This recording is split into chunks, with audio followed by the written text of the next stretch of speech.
BNP জন্ম হয়েছে মুক্তিযুদ্ধর মধ্য দিয়ে, বিএনপি জন্ম হয়েছে স্বাধীনতার মধ্য দিয়ে।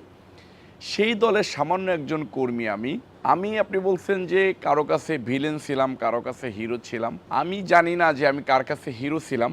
মানুষ আমাকে বলেছে যে হ্যাঁ, আমরা যে আন্দোলন করতেছি সেই আন্দোলনে রবিউল ইসলাম নয়ন আমাদের সাথে সম্মুখসারির একজন ভালো যোদ্ধা। আমি সবসময় নিজেকে ওই সময় স্বৈরাচার হাসিনা বিরোধী আন্দোলনে যোদ্ধা হিসেবেই নিজেকে এস্টাবলিশ করতে চেয়েছি। ভিলেন ছিলাম স্বৈরাচার হাসিনা এবং স্বৈরাচার হাসিনার পেটোয়া বাহিনী।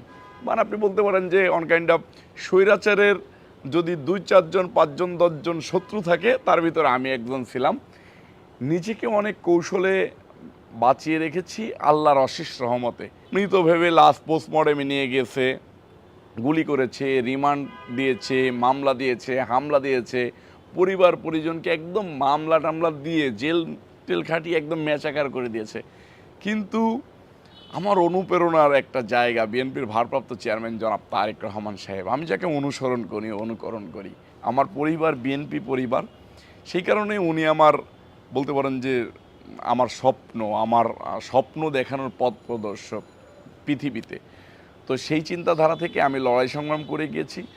আমাদের লড়াইটা ছিল একটু ভিন্ন প্রকৃতির। আমাদের লড়াইটা ছিল, দেখেন, আমাকে যেরকম বাংলা মোটরের পুলিশ মার্ডার মামলায় 164 দেওয়ার জন্য একটানা 77টা মামলা দিয়েছে। বাংলা মোটরের পুলিশ মার্ডার মামলা দিয়েছে, পরিবারের ট্রিপল মার্ডার মামলা দিয়েছে, অগণিত ভাঙচুর বিস্ফোরক মামলা দিয়েছে। 77টা মামলা একবারেই দিয়ে দিয়েছে।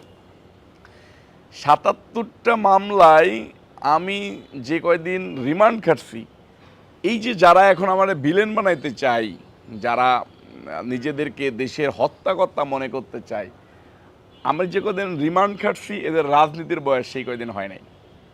আমি একদম চ্যালেঞ্জ করে বলতে পারি।